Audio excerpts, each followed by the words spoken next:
Hey folks, Phil Gallagher of ThrabenU here for something a little bit crazy. So Fee L donated to see a Candelabra of Tawnos build. This is a card that used to see a decent amount of legacy play, and now only sees some fringe play as maybe a one of in a 12-post deck, or maybe still in some versions of High Tide, although that's becoming less common. So the idea was, how can I build the sort of like funnest, coolest deck that can untap a bunch of lands? And the low-hanging fruit here was definitely 12-post, but I wanted to make sure I spent time brewing something that was actually like unique and fun. So I give you mono blue Shark Post. Okay, so Shark Typhoon is a pretty respectable finisher in a slow control deck that can produce a lot of mana. But like, what if we have Cloudposts, okay? What if we have Cloudposts, and all of a sudden we have like 15 mana, and then we make an instant speed, uncounterable 13/13 flying shark that draws a card? Welcome to this deck idea. So kind of what I did was I took the general mono green 12-post shell and tried to slot in some blue cards. So instead of early bodies like Elvish Reclaimers, we're going to get cantrips to help us find either our fatties or our mana. And while like Brainstorm and Ponder tend to be the 8 cantrips that you just immediately slot into legacy decks, I thought Preordain was going to be better here because we're not always going to have like the fetch lands to shuffle. But I think Ponder digging for a specific card is still very important because you get to look at 4 different cards. But I think Preordain is going to be better than Brainstorm a lot of the time here. Like, you still do have some shuffle effects like Expedition Map, but not as many as you might otherwise want. Like, you don't have the crop rotations like the green version does. So as far as our like package of stuff goes, I'm playing 11 posts, kind of. Like, I have the Cloud posts, I have the Glimmer posts, I have the Vesuvas to copy them, and then I have 2 Thespian stages as well. I wanted to fit in a few other fun lands into this deck list. So I've opted for Golos. So when it enters the battlefield, you can search your library for a land card and put it onto the battlefield tapped. And if you pay 7 mana, you can exile the top 3 cards of your library. You can play them this turn without paying their mana costs. So to get the 5-colored mana, we are going to use Cascading Cataracts. So that's how we can really abuse our Golos. The other thing we can do with Golos is just fetch up Caracas, and then we can spend every turn bouncing Golos to just make more and more land drops. So once we get to the end game, we sort of have the ultimate inevitability versus any sort of fair blue deck. I have a small Urza Saga package of like basically Retrofitter Foundry, Pithing Needle, and Expedition Map, as well as Candle. Most of these I'm playing in decent numbers, and because I do have a decent number of artifacts, I've opted for Karn, Scion of Urza, to help make construct tokens. As far as the sideboard goes, I didn't really know how to build the sideboard for this deck. So here's kind of my rationale. I think there's so much Reanimator in leagues right now that I wanted to have some amount of graveyard hate. I opted for 3 ley lines because I wanted to fit in these numbers of the other things. I figured I needed either a Tabernacle or a Glacial Chasm to help slow down aggro decks in the early game. I opted for Tabernacle. I don't have any way to replay stuff from my graveyard, like Ramunap Exvader or Crucible of Worlds in this deck as it's currently constructed. That's why I'm not including Glacial Chasm. It's my hope that I can just put a bunch of Glimmer Posts into play and like recoup my early life loss from that. I wanted something for combo decks because I'm pretty soft to them in game 1, so that's my Sphere of Resistances.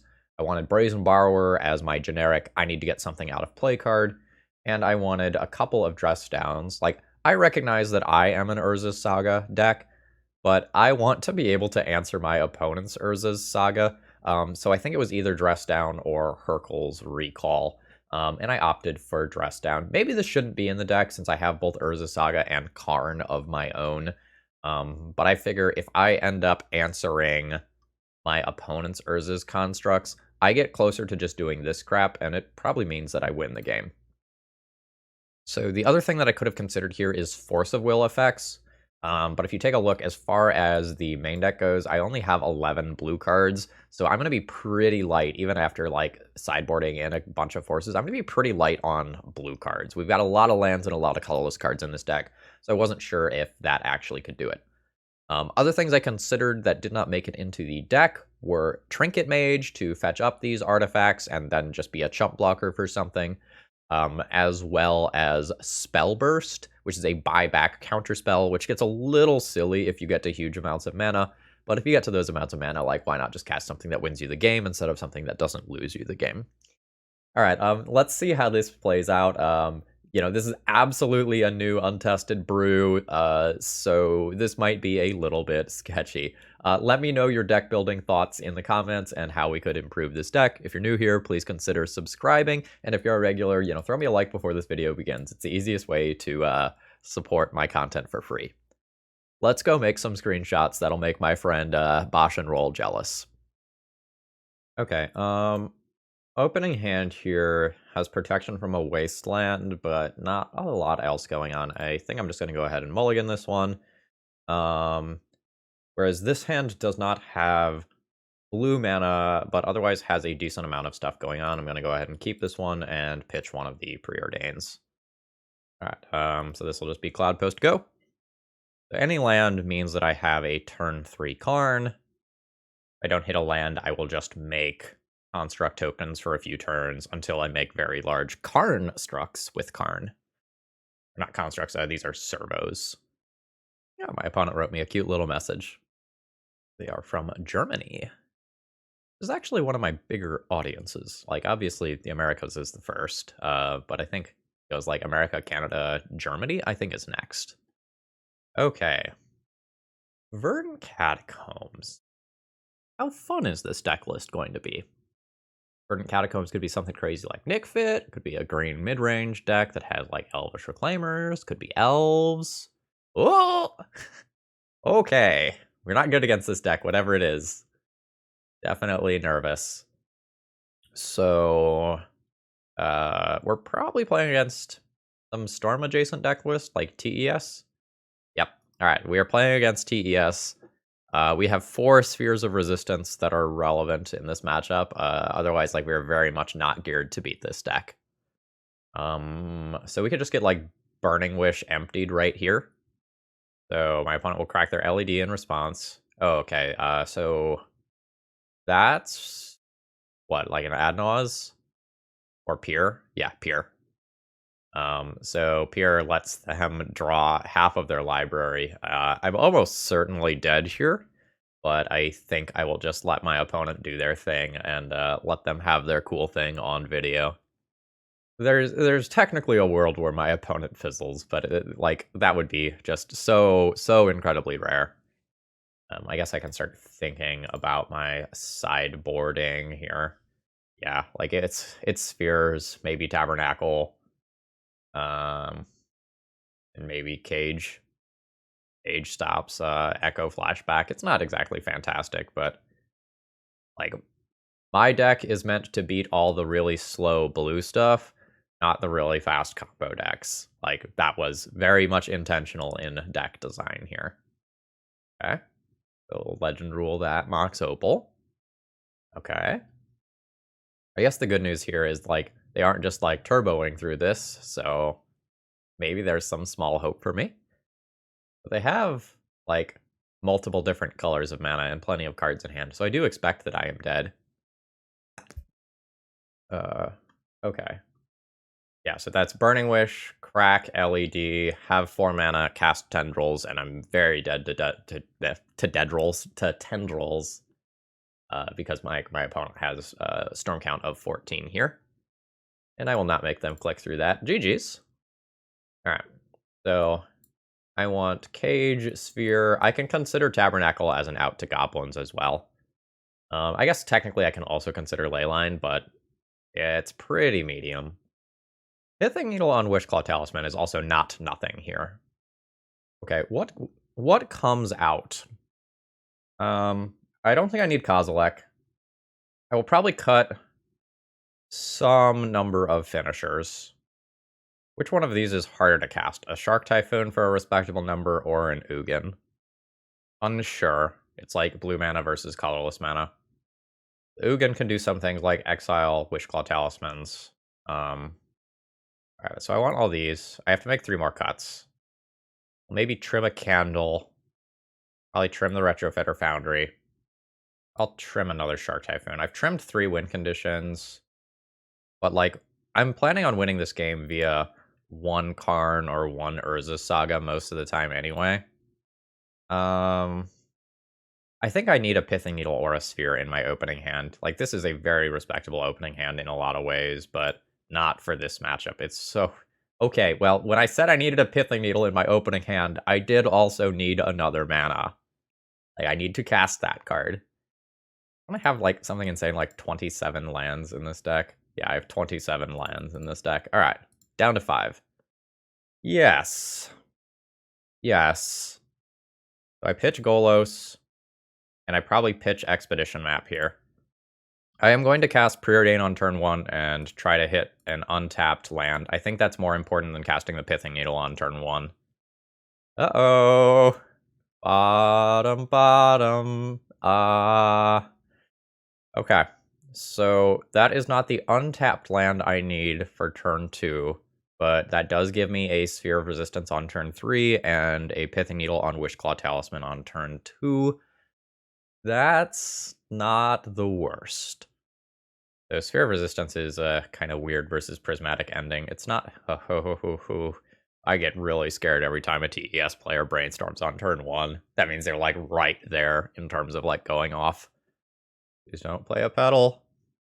Don't do it. Oof, that island changes the game. Yeah. There's some fun things in here. And by fun things, I mean Shark Typhoon. So now they're scared to go for it, which is great. Okay. I think the island has essentially scared my opponent into not immediately going for it, which is fantastic. The Eye of Ugin is not the land that I am currently looking to draw. Wishclaw Talisman has now been turned off. If that buys me a turn, I then get Sphere of Resistance, hopefully followed by another Sphere of Resistance. And at that point, I've probably slowed down the game enough that, like, I can start doing big dumb stuff.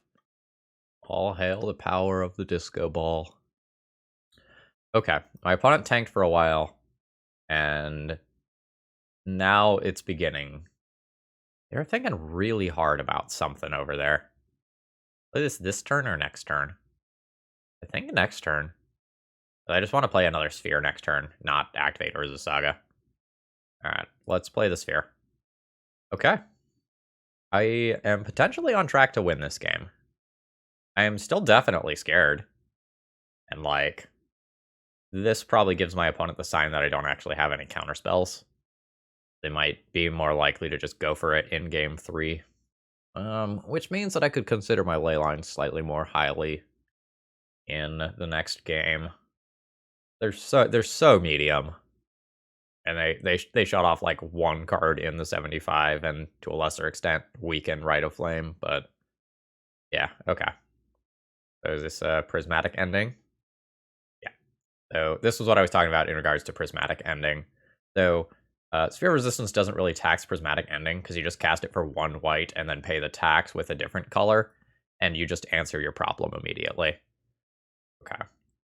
So it will be Construct time next turn. Almost certainly. So let's play my Sphere. I mean, we are up to turn 4 versus TES. Like, I'm doing something right. I am a little curious why my opponent played out the LEDs. Like, what were they playing around by putting those in play? I guess they want those in play without having to pay the taxation for them. And you out. Pass the turn. Yeah, and then after this, I'll get either a Grafdigger's Cage to shut off Echo, or a Pithing Needle for that Verdant Catacombs if my opponent doesn't fetch in response to my Urza Saga.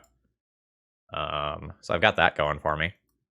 Oh, another Sphere. Ooh, baby. Sphere costs 3 mana. They probably don't make another construct here, unfortunately. Probably just float the mana. Alright, I'm gonna get Pithing Needle if they don't fetch. Nice. Well, let's get the same art of Pithing Needle. And shut off Verdant Catacombs. And then play a Sphere. I will crash in for 5. My opponent's in a pretty damn bad spot. I think they're going to have to try to win game 3 rather than win this game. Okay, nice. Is Ponder better than copy Cloudpost? Probably. No, maybe not. It just makes the Ponder easier to cast next turn if I make another Cloudpost. And I have a lot of things in my deck that are going to be a little hard to cast right now. Yep, okay. That's the concession. Okay. Do I want ley lines on the draw? It will be bad hits during the game, but they help me survive a turn or two. I'm really just planning to win the game with a single construct token off Karn or Urza Saga. I think I can go lighter on win conditions. Just make it ever so slightly more likely that I actually survive. Go down a Candle or like a Ponder here. Like, so much of my deck doesn't matter because I'm just trying not to die on the first 2 turns, whereas like this deck is built to like really hit stride, starting like on turn 4 or 5. Yes, absolutely keep this hand. Has multiple good pieces of interaction and workable mana. My opponent has taken 1 mulligan here. So my sequencing as of right now is probably turn 1, turn 2. Like turn 1 Island, Pithing Needle, Wishclaw Talisman. Turn 2 Urza Saga, Sphere of Resistance. Alright. And my opponent has kept their 6. We're hoping not to get turn 1. Okay, did not get turn 1. So many Pithing Needles. Alright, I will play one. Opponent's got a fetch in response. Okay, and they do. Alright, grabbing Taiga. And I'll shut off Wishclaw Talisman here. Alright. Am I dead? Opponent does not have black or blue mana showing. Alright, now they don't have black showing, but they can cantrip. Ooh, so like that's a brainstorm where they don't get to like fetch and clear afterwards. They might be close to going off, or this could be a desperation play after kind of a weak mulligan. But it's kind of weird that they fetch Taiga. Uh-oh. Uh-oh. Oh, okay, everything's fine. Everything is absolutely fine. So now I'll just play a Sphere of Resistance. My opponent does not have Metalcraft yet. So if they pick up either something with black mana or something with white mana, they have to use Lotus Petal, putting them further away from Mox Opal as of right now. Okay. Alright, now Metalcraft is on. Okay. That's no imprint on the Chrome Mox. Okay, a Ponder. Am I making a construct immediately?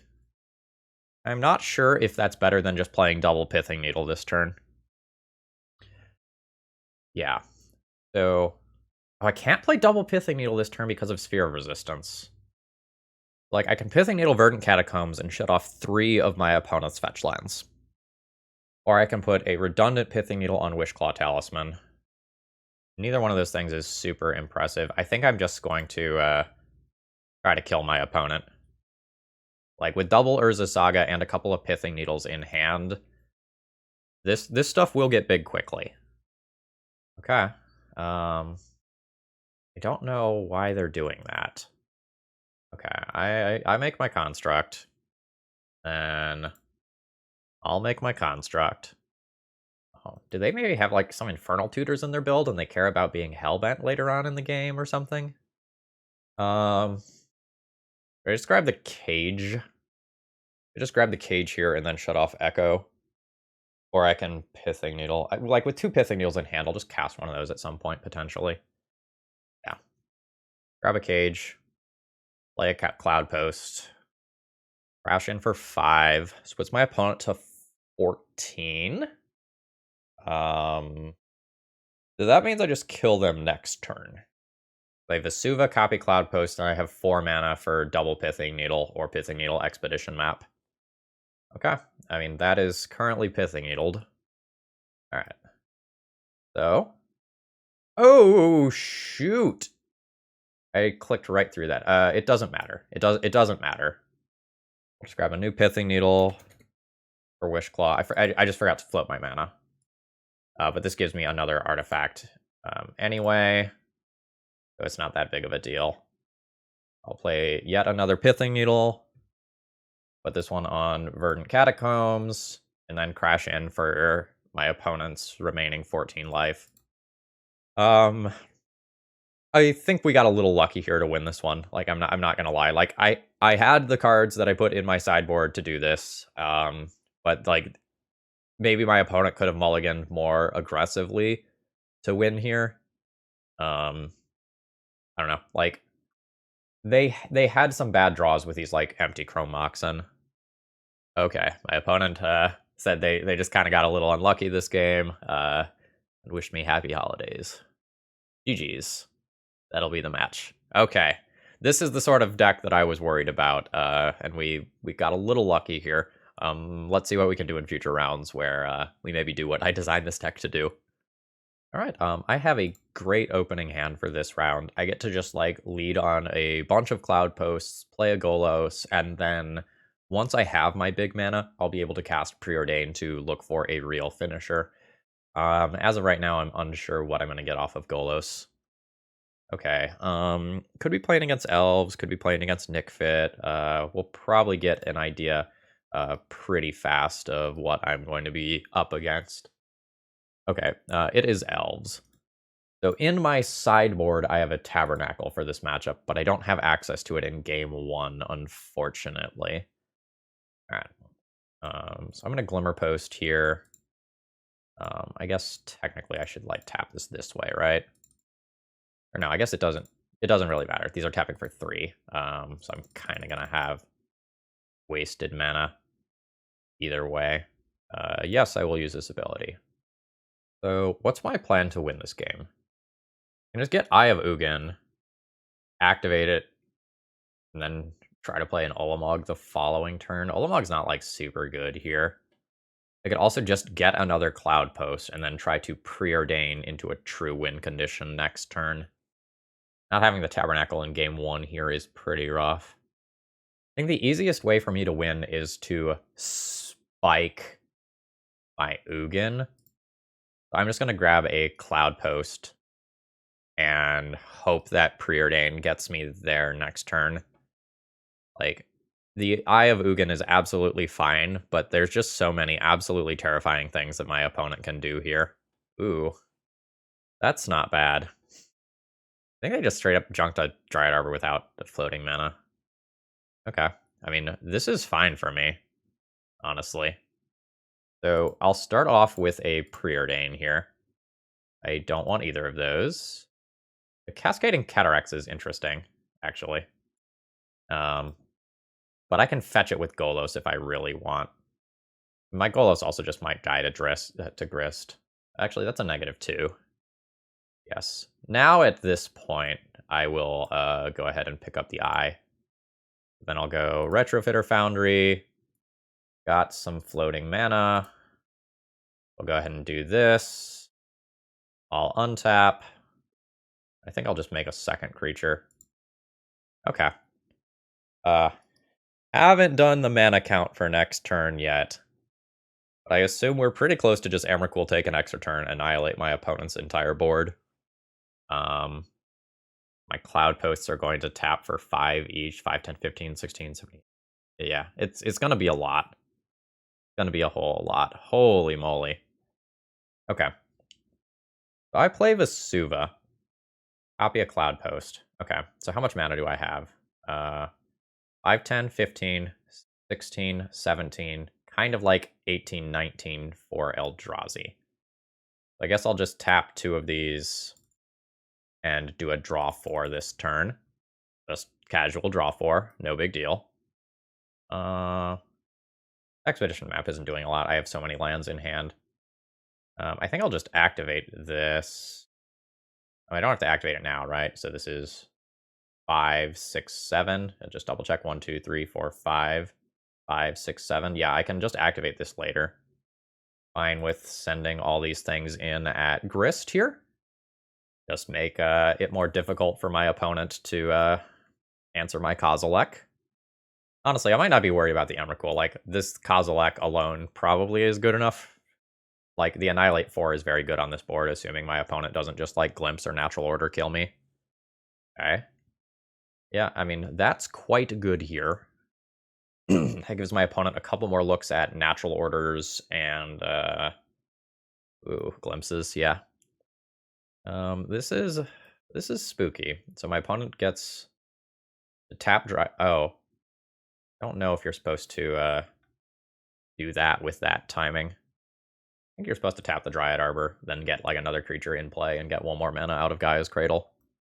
Like, I don't think the limiting factor here is number of creatures that can attack. I think the limiting factor here is likely to be mana. Okay, they fizzled. I think just means I outright win. Let's activate the eye. Yeah. Yeah. Okay. Okay. There we go. Alright, get Tabernacle and Grafdigger's Cage in here. Dress Down is playable. It's hard to wiggle into the right spot, though, where it's just insane. I could consider Spheres, but I don't think they're going to do what I want to do here. I have Pithing Needle for, like, Wirewood Symbiote. I think it's just going to be these 2 cards. This is going to be another fast-ish matchup, so I think my Shark Typhoons are a little worse than normal. Like, Shark Typhoon is a flying finisher, which is nice, but, like, when these things attack and annihilate, I'm doing a lot of board damage. I think that's more important than flyers. It's possible Shark Typhoon is better than Karn, though. Because the thing Karn creates is blockable, but, like, this is a nice distraction. And honestly, I might just, like, end up plussing Karn a lot of the time anyway. This hand doesn't really look great. I'm going to go ahead and mulligan this one. This hand is respectable. I'm going to keep this. I think I'm going to play Urza Saga on turn 1 here. And if I'm going to lose a land, I think I'm just going to get rid of my 4-drop. Because, like, my plan is Urza Saga on turn 1 to work immediately towards my Grafdigger's Cage to shut off, like, the Natural Order and Green Sun type cards. Okay. Ugin is a fine draw and everything, but not looking to draw that until, like, turn 6. So that is what it is. Ooh, okay, opponent does not have more land. Glimmer Post now? Probably Glimmer Post now. Alright. I am doing this no matter what. I will just do it now. Okay, it's just more Visionary. Alright, we might have lucked out here. Opponent just kind of got stuck on mana. I'll float my mana. I'll grab a Grafdigger's Cage. I'll make my land drop. Cast Under, I think. Shuffle. Okay, and I'll get to just try again next turn. I'll just make a token with my floating mana. And I think I'm just going to hold back. Like, I'm not going to kill my opponent by attacking with servos. I'm going to kill my opponent by playing something that they just absolutely cannot answer. Oh, no. That's bad. The Wirewood Symbiote is now something that I'm super scared of. Okay, my opponent has mana covered. Absolutely has mana covered now. Okay. Stop. I don't like it. Tabernacle also, like, not great versus Gaia's Cradle. Alright, so I'm going to cast a Ponder. I can Pithing Needle and Elvish Reclaimer here. And make it so that those things can't turn into 3/4s that attack. That's not the worst. Not, like, super thrilled about it. But I think that's going to be my turn. I'll do this. I'll preordain those cards to the bottom. I don't want them right now. Okay, and then this next one can hit Wirewood Symbiote. Alright, Elvish Reclaimer. Okay. Like, these things can still attack. Like, they can still be annoying in their own right. Okay. Elvish Visionary number 4. Green cantrips are good, yo. What? They just straight up fail to find? Yeah. Oh baby. So that essentially taps down the guy's Cradle. Oh, did they click on a Dryad Arbor? And just got it exiled? Yeah, that might have been what happened. So with Heritage Druid and the ability to just make 6 mana off of elves anyway, I'm not sure how much tapping down the guy's Cradle actually matters. I'm not going anywhere fast myself right now. So I'm just going to try to start making a board that's a little harder to just kill via one big dumb creature that somehow slips into play. Okay, opponent not taking the attacks. Do I just want to be Karn plussing here and work towards Ugin mana? I think so. Alright. Preordain and Cloudpost. Absolutely fine with getting either of those. Okay, they gave me the Cloudpost. Hyped for that. A Shark Typhoon, Expedition Map, Island. Yeah, this is fine. I won't shuffle. I'll play a Cloudpost. Play a Pithing Needle. Actually, I should probably put this on Allosaurus Shepherd, right? Yeah, like Wirewood's really good right now, but Allosaurus Shepherd is something that just outright kills me before I get this Ugin into play. Need to set a stop on my own upkeep here. I'll play the map. I'll pass the turn and just stay defensive here. Got 6 mana next turn. Yep, that's fine. Alright. So upkeep. Oh, I forgot to turn this into a flyer. My bad there. Grab a new Cloudpost. Oh, new Karn. Nice. Let's plus this Karn to start off this turn. Oh, those are good cards. Oh my god, I got the Candle. That's sick. I'll play a Cloudpost. Play a Candle. Just get me to where I want to get to. I'll click on 2 Cloudposts. Untap them. This is 3, 6, 7 mana. No. Oh, shit. I wonder if I could have done something like copying Thespian Stage. Okay, so copy that. Now 5 total mana.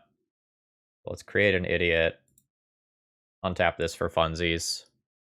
So this is the last turn that I have to dodge something that beats me. And then I just like Ugin and Ugin Tabernacle should pretty easily lock this one up. Ooh. It's an Archon. You've named Artifact. Unfortunately, that is not gonna do it. It was Planeswalker that you needed to name. Alright, so let's go Vesuva. I'll copy a Glimmer Post, gain a bunch of life. Play an Ugin. This is CMC 6. Gunk the board. Yeah, okay. Good stuff. Was this lethal this turn? This is 9. Would have made it 10, 13 damage.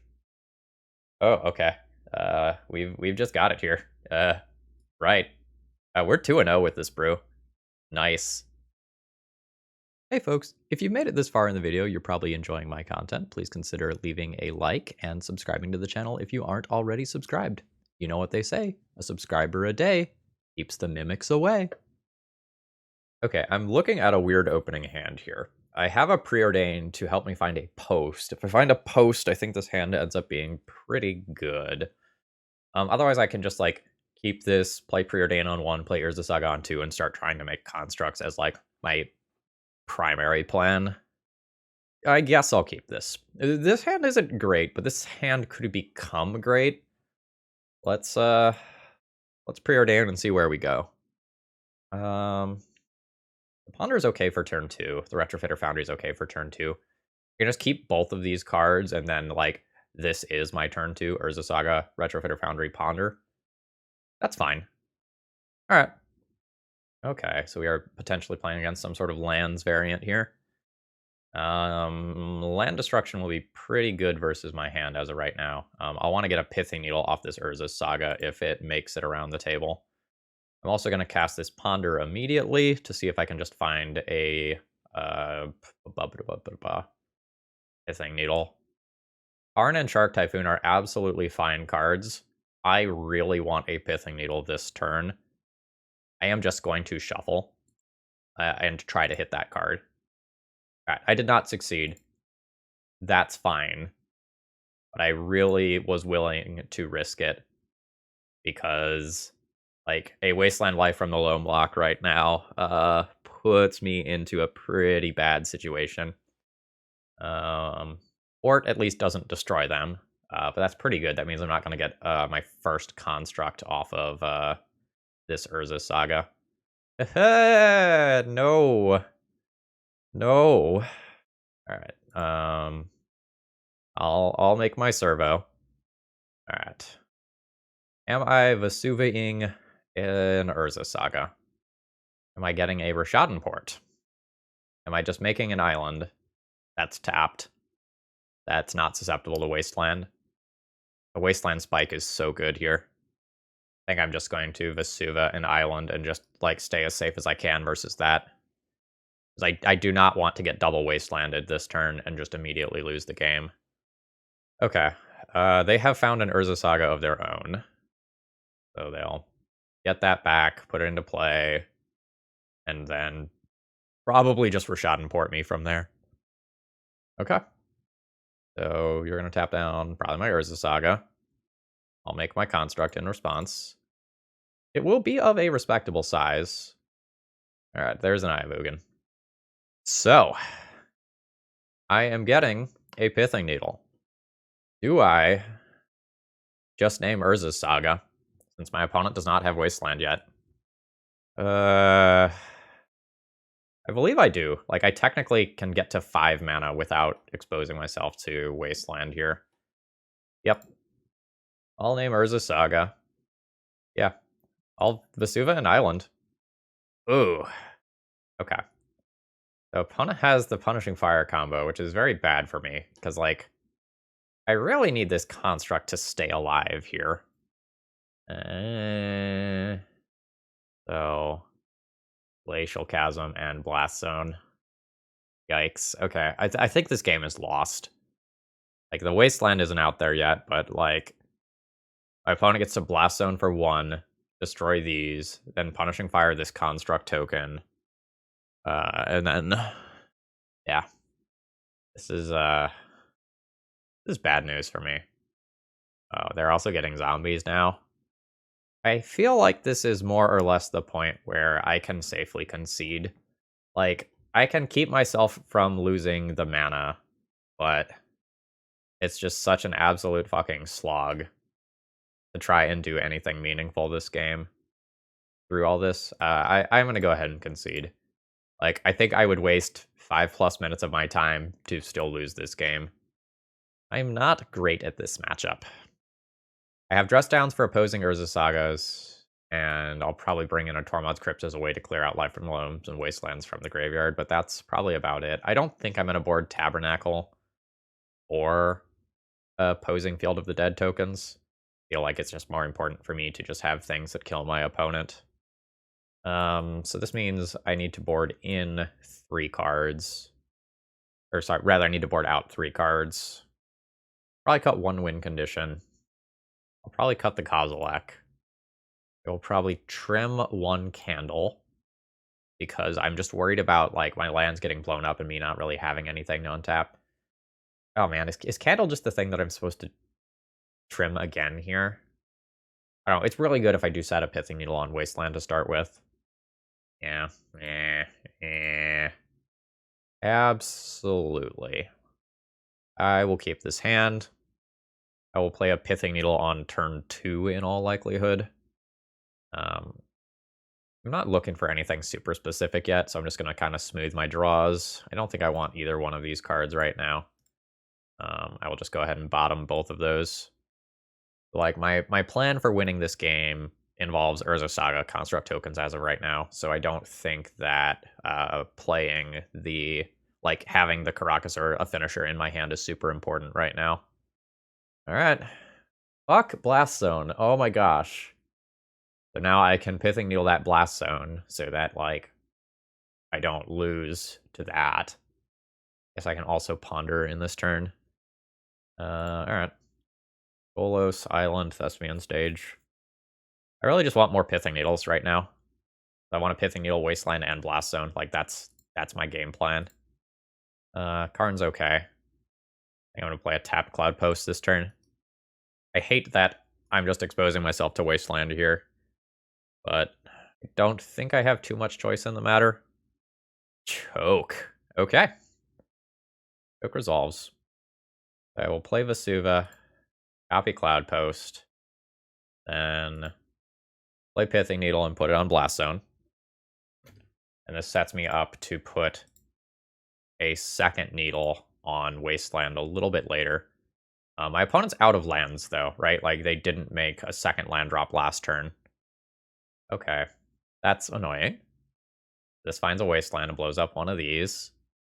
Yeah. Okay. Please don't have the loam to follow up. Okay, good. So I'll just play a Glimmer Post this turn. This is 3 mana, so I don't actually cast my stuff. I will feel pretty darn good if I get this Karn into play next turn. Valakut Exploration occurs. Yep. That card's going to be really good. Alright, this is not the time that I want to be drawing the islands. 1, 2, 3, 4. Here's my Karn. If I minus this, I am only creating a 2/2 token. I think that's fine right now. The Karn itself is still out of Punishing Fire range, and then I'm going to have, like, Urza Saga activate plus another Karn minus next turn. So, like, I have some reasonable things that I can do. Maze of Ith, sure. Another Valakut Exploration. That's pretty good in conjunction. That's another Choke and a Rishadan Port. Sure. So my opponent can port down this Urza Saga. Sure. Fuck. That's a hell of a string. All of that happened off a single fetch land, by the way. Absolutely disgusting. But which one of my cards is going to get wastelanded? Oh, they found Life from the Loam for Wasteland. That is awful. So this is 1, 2, 3, 4. I potentially have 5 mana this turn. I need to just kill my opponent. Absolutely just need to kill my opponent.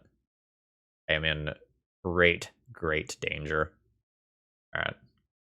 So let's make a construct. Let's make another construct with my Urza Saga. Play a land that I don't intend on tapping ever. And then I'll bash in for 4. So, like, my opponent has Maze of Ith, and generally speaking, a huge ability to swing this game via multiple Valakut explorations and, like, 2 actual explorations in play. They just milled both Thespian Stage and Dark Depths. Cool! Does Golos make the land enter? Oh, Golos makes the land enter tapped. That's rough. That land enters tapped. I can't just, like, get Caracas and then just, like, kill a Merit Lodge that way. What's now? Yeah. Okay. Yep. There's more explorations under there. Okay. I'm very dead. Like, I don't get to Emrakul mana. I'm just gonna F6 at this point. Like, I can't cast this dress down. The only way I can kill my opponent is turning both of my all of these constructs into 7/7s, and then no, there's the Maze of Ith. All right. Yeah, like, there's another chump blocker involved. I'm so dead here. So, like, the only reason I'm losing this game is because my opponent drew Blast Zone, as weird as that sounds to say. Like, because they had Blast Zone, I had to Pithing Needle it so that I could set myself up for later, and because I did that, I then got Wastelanded, like, 4 times. Alright, what else do you have? They just tapped my island so that it doesn't untap. Cool, okay. So I have to try to plus this Karn. Dealing a Pithing Needle and a Shark Typhoon. Pithing Needle, you are a touch late. Like, my opponent gives me a Shark Typhoon that I can never cast. This is 15. My opponent has Maze of Ith, a chump blocker, and a Merit Lodge that they can produce. I am just absolutely, unquestionably Dead in the air. GG's. Okay, I'm absolutely keeping this opening hand. The big question is, like, am I going to Pithing Needle Wasteland on turn 1? Or just play a tap Cloudpost and say, screw it. Alright, so you remember how I talked about there being a lot of Reanimator in leagues? Here we go. So I lose my Pithing Needle here. If my opponent's got it on turn 1 or turn 2, they've got it on turn 1 or turn 2, and I can't do anything about that. Alright. How bad is it? How bad is it? Seems like it has potential to be bad. Okay. It's like Entomb plus Reanimation spell. Yeah, alright. I guess I can technically rip a Caracas and not be dead, but we're looking ahead to the next game already. If a second creature gets in play, especially one that's non-legendary, I'll just immediately concede. Oh, okay, going deep. Alright. Oh, sorry, I did not catch the microphone for that one. Okay. So I assume I'll lose the Karn here. Because, like, taking the Golos and then casting Exhume would be bad for them, right? Still got all this grief. An opponent still has, like, 9 cards in hand, so... Short of opponent casting an Exhume allowing me to, like, put my Golos into play and grabbing Caracas, I just don't see myself winning this one. Like, I'm on a literal one-outer. Oh, there's more. Oh, alright. Alright. What is that even targeting? Just...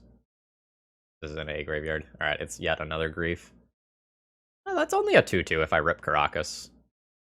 Wonder if they were supposed to just, like, grab my Golos. Because that, like, takes it out of the graveyard.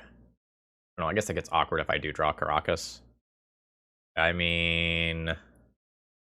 Not technically dead. What, I'll need to, like, draw a Glimmerpost? I'll take 9, 18... Then I bounce this, die to this. So my next draw step needs to be either Caracas or Glimmerpost, or I'm dead. This is also just like assuming that my opponent does literally nothing, by the way, which is not going to happen. But you know, I can pretend. Okay. Going just so absolutely deep with the Grizzlebrand. Alright, so this will bin some new fatty. They can't use an actual factual reanimate anymore since they're at 5 life. Oh, there's an Archon of Cruelty in the graveyard and a Sarah's Emissary. Ugh. Alright. Here I am, hovering over the concede button. Alright, yeah. Please, I'm so bored. But you're down 5 minutes of clock somehow when playing Reanimator. Okay, so now they're going to animate dead to my own creature, at which point I don't have realistic outs anymore. Okay. So, I probably want you, and consider you, and you. Dress Down has some fringe applications. They don't know that I want it. What's coming out? My Pithing Needles aren't really great. Like, yes, they shut off a Grizzlebrand, but I still have to beat the 7/7 lifelinker that gets into play anyway. I think I'm going to go down to 1 Pithing Needle, because, like, I am going to board in probably at minimum 9 cards, probably 12 cards, so, like, I am going to have to do a lot of stuff here. I probably cut some of these. I probably cut... Ugin can exile Animate Deads, technically, and just, like, the Lightning Bolt has some real value. So, Ulamog can technically go to the graveyard. Is awkward in some fringe situations. I think I'm gonna have to cut the Shark Typhoons to get all this crap in here. I don't need Retrofitter Foundry. So then, how do I fit these Brazen Borrowers in? They probably go in the place of some other win condition. Let's sort by burden mana cost here. I can probably get away with cutting this last candle. I probably cut one of these 4 cards. And then probably cut 1 Golos. Let's Cut the Ugin. Like, it's not a bad card, but it's not insane by any stretch of the imagination. I will keep this hand. If my opponent turn 1s me, they turn 1 me. But I have a very good setup for the game otherwise. Like, I just play Cloudpost on 1, Vesuva on 2, copying Cloudpost, and then I have a Sphere of Resistance. And if I get hit by a discard spell, the hand is still reasonable. Because, like, I have Golos to find Karakas. Oh, this is a hard discard turn. Okay, and that's a Grizzlebrand. So, I will Vesuva, copy my Cloudpost, play my Sphere of Resistance, and now, like, my opponent can't do anything except play a piece of artifact mana next turn. And then I'll Pithing Needle Grizzlebrand and fetch Karakas with Golos to, like, be able to deal with it. Yeah, I am on a realistic path to victory here. And then I'll hope to have a ley line for the game that I'm on the draw. Yep, there's the artifact mana. Yeah. I probably want to just play Urza's Saga here. It means my mana usage is a little weird. But it just, like, works towards a Grafdigger's Cage, and I play Golos for Karakas next turn. I can't play Golos this turn because of my own Sphere, because I have 2, 4, 5 mana. Yeah, that's fine. So, 2 mana for my Pithing Needle. And I'll shut off the Grizzlebrand. Sure. So, they'll grab another land. We'll see which reanimation spell they have. I hope it's Reanimate, so that they hurt themselves a lot. Ooh, they're playing a Serenity instead. That is quite good. Because that will also blow up my Urza Saga, which is an enchantment. Okay. We'll play a Cloudpost. And next turn, I will have 3, 6, 9, 10 mana for this. Right now, I have 3, 6, 7 mana. Means that I can just do this. Alright, so there's my Golos. Yes, I use this ability. I'm going to take a look, but I'm pretty sure it's just like grabbing Karakas, so I can get that Grizzlebrand out of play. And reuse Ulamog. Yeah, I'm good with that. So my opponent gets rid of my Sphere, so this does just actually cost 10 next turn, so I can use Karakas and then Ulamog 2 mana sources. So the big thing that I'm scared of right now is just Grief. Or I guess another discard spell. Well, I guess, like, taking this out of my hand. Like, they can't reanimate it because of my Karakas. Like, I'll just bounce it back. But a discard spell is the thing that I'm scared of. Ooh, Shenanigans is a great card. In case you're not familiar with this one, it's a dredge 1 destroy target artifact that allows you to just, like, repeatedly take out stuff. Alright. Are you passing the turn? No, they are going for the draw 7, which means that I could lose Ulamog. Okay, yep. Okay, seems like that's it. In which case I'm in an exceptional position. Nice. So this will be 10 mana for the Ulamog. Yeah. I'll just go after 2 of my opponent's mana sources and hold up Karakas. Oh, opponent has Magus of the Moon. Sure. I do not mind this at all. That's fine. Archon of Cruelty.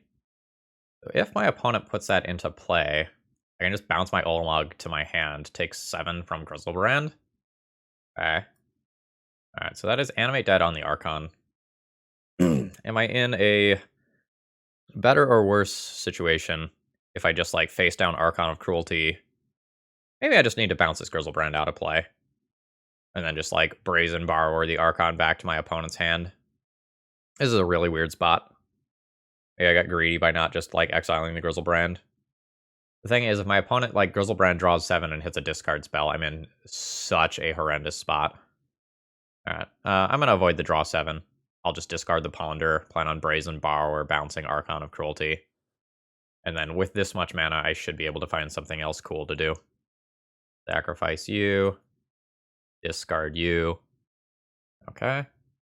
And Animate Dead on a Magus of the Moon. Sure. It's not actually that big of a deal.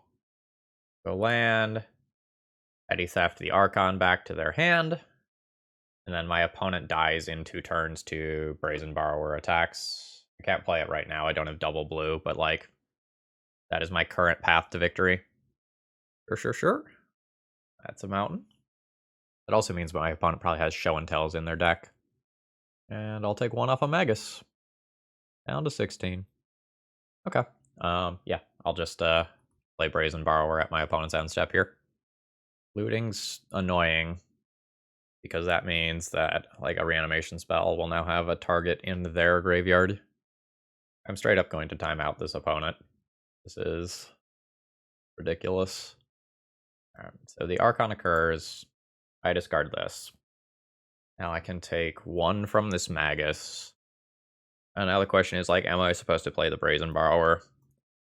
Playing the Brazen Borrower is exceptionally good if I rip another Brazen Borrower. Otherwise, it's throwing away value to do so.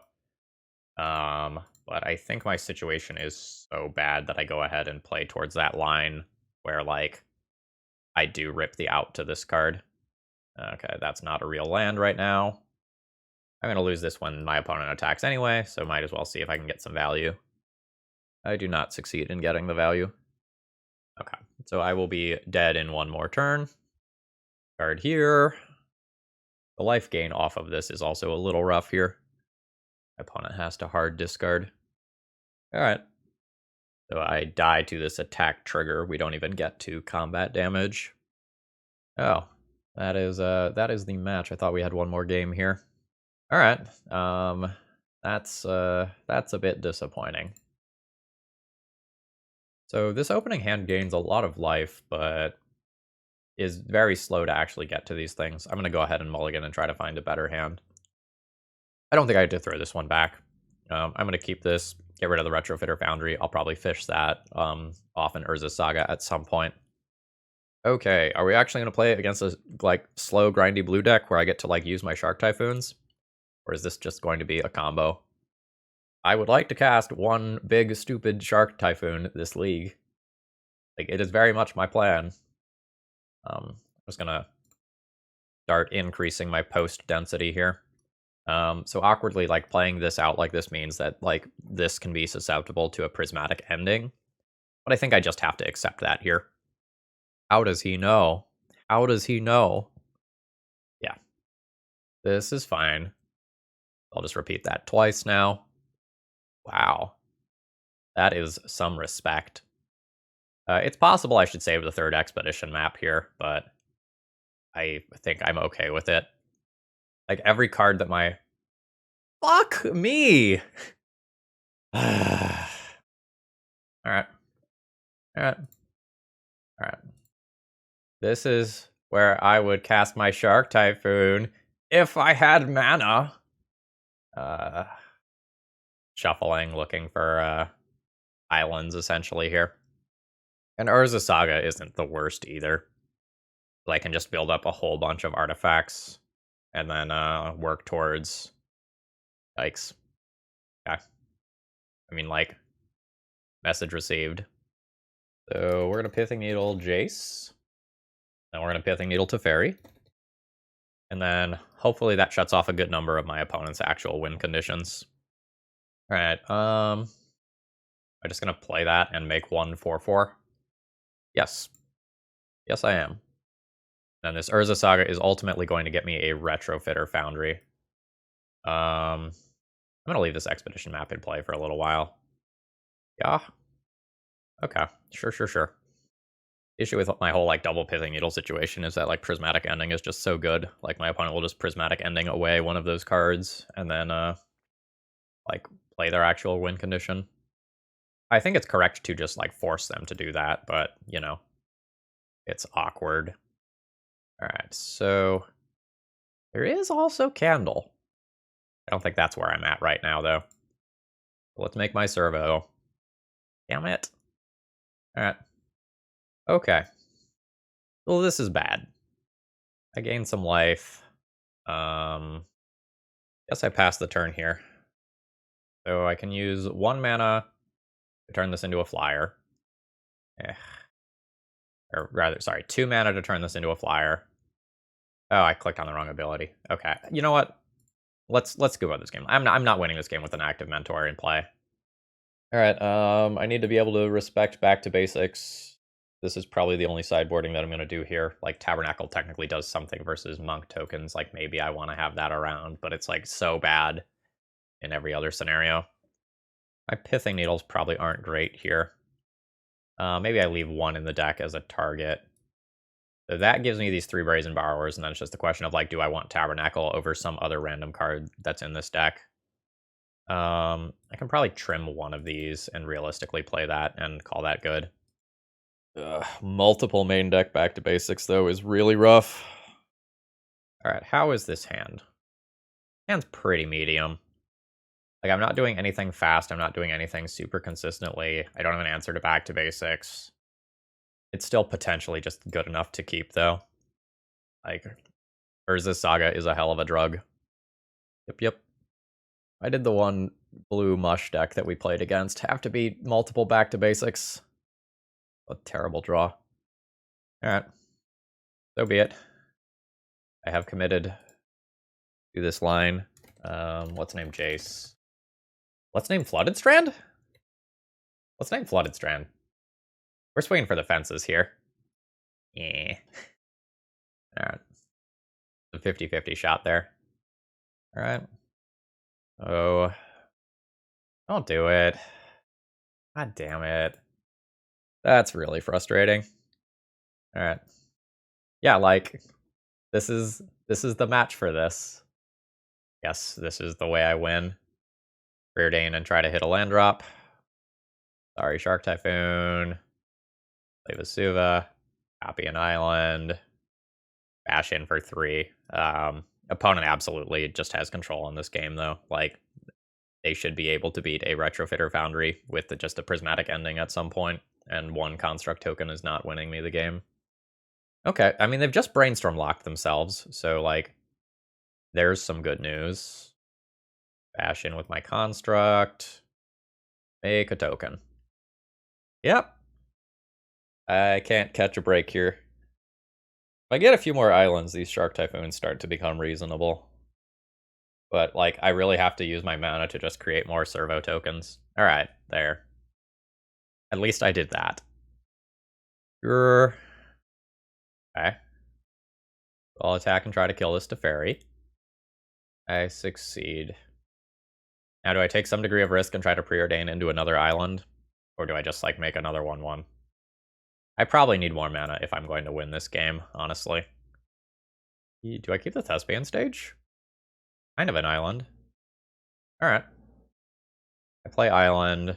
I probably just save this for, like, a Jace or whatever and pass the turn. My opponent will fetch now. Okay, sure. This feels like very aggressive brainstorming to me in a game that is, like, absolutely going at my opponent's pace. Sure. So apparently the Flooded Stream name on Pithing Needle was actually pretty respectable. Alright, there's a Jace. And a Brainstorm, sure. So I'll Needle that. They'll Prismatic Ending or counter the Pithing Needle. I'll be sad. And let's make a dude at end step. So I'll go land. I'll attempt the Pithing Needle. It does not resolve. I think I'm going to go for my opponent's life total here. Like, it super sucks to leave a Jace in play. But my opponent's Fate Seal undoes a lot of my work anyway. And if my opponent just, like, Brainstorms, leaves the Jace at 3 loyalty, I can attempt an end of turn Shark Typhoon for 3 power. Okay. Am I just making another 1/1? Maximize the value out of my cards? Or do I just turn this into an island and just let this go?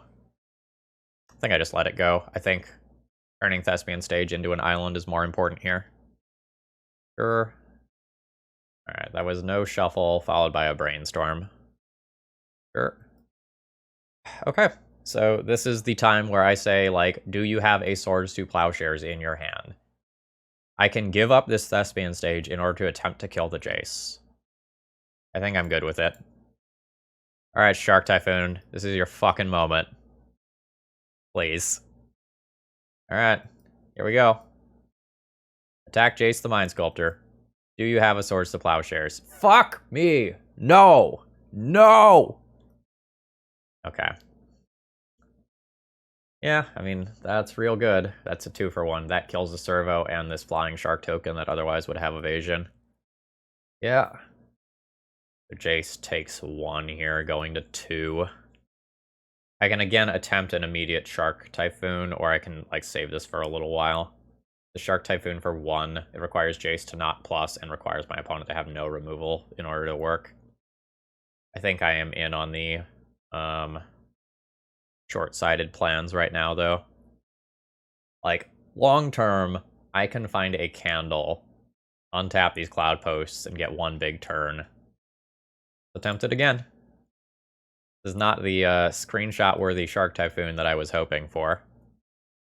Okay. Guess I'll preordain right now. Don't know exactly what I'm looking for. Is it just Island? Is it just Island and we work towards just casting a Golos? Yeah, probably.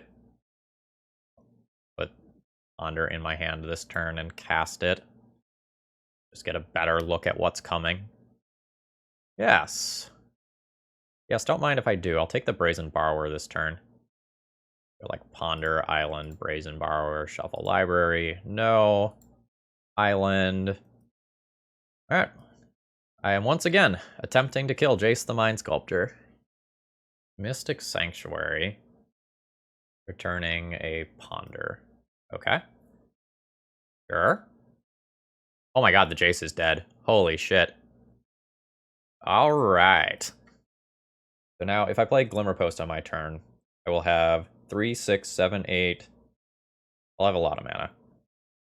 Okay, I need to plan out this turn right now. So I will have, assuming I play Glimmerpost, I will have 3, 4, 5, 8, 9, 10, 11, 12 mana. The 1 spell situation. Alright, try to take this back to basics out of play and have a real big turn. Yeah, I mean, please. I'm fighting so hard here. Alright. Okay. Pitching a Dress down. Alright. I play a land. I play a Golos. Yes, I use this ability. I have a Tabernacle I can get, but my opponent has plenty of mana. Do I just get an Urza's Saga? I can get my 6th island and be 1 land away from casting an Ugin. I think that's probably better than most of the other things that I can do here. No attacks.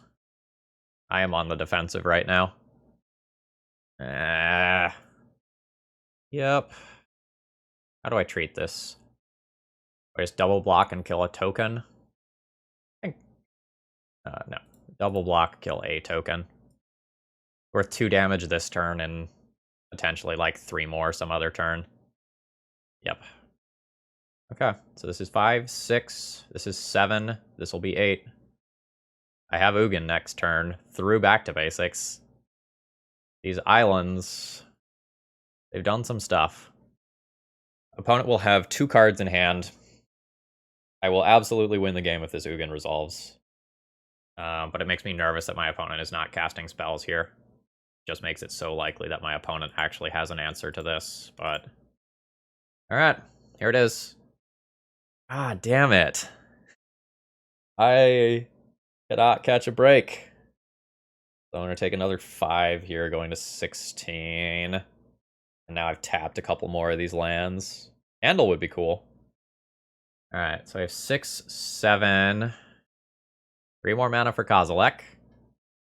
I'm so close to just making this work, despite this absolutely insane uphill battle that I'm currently engaged in. Yeah. I mean, I care more about the damage that represents than the second copy of Back to Basics, honestly. So this is obviously like where I'll draw the Brazen Borrower and just cry myself to sleep. I'm at 7. I am dead to any spell from my opponent next turn. My Kozilek isn't really even good enough. I can Glimmerpost and gain 4 life, but that doesn't really buy me a real turn. I'll make another island and then just be dead to anything. Alright. Dead. Dead. Dead. Alright. Concede. I feel like I played that game pretty well, but like when your opponent has turn 3 Back to basics 2 games in a row. What are you supposed to do? Overall thoughts on the deck list. I don't think the league exemplified the strengths of this deck list. Like, had my opponent not been playing back to basics and been playing any other, like, Uro Mush pile, those giant Shark Typhoons that I had would have been just absolutely devastating and insane. If I drew a candle at any point in that game either, then I also could have just, like, untapped my Cloudpost and done my thing anyway. So, like, we had a surprising amount of game. I don't know that this deck list is better than the mono green deck list. I felt like my mana was pretty good. Like, I didn't actively find myself complaining about the mana. I did mulligan a couple of opening hands that were just a little bit awkward in terms of, like, which lands it had. But being able to play around, like, the wastelands and the back to basics to the extent that I could was actually pretty impressive. I'm not sure how I would change this deck list after playing it. Like, I played against a bunch of things where, like, I had to lean pretty heavily on my sideboard things to win, like the decks like TES and Reanimator. Like, I'm leaning on this stuff in order to win those matches. But I really wish we would have played a little more against Fair Blue, so, like, I could have made the giant Shark Typhoon that I really wanted to make. I will say, like, Golos as a bridge card to my endgame was pretty good. And I was kind of expecting Kozilek to be medium, but, like, it definitely saved my bacon one time where we got, like, a very impressive draw for. Regardless, I hope you all enjoyed. Like, I had fun playing this league for the most part, despite the fact that some things went very wrong. Have a great rest of the day, folks, and please consider throwing me a like on your way out the door. See ya!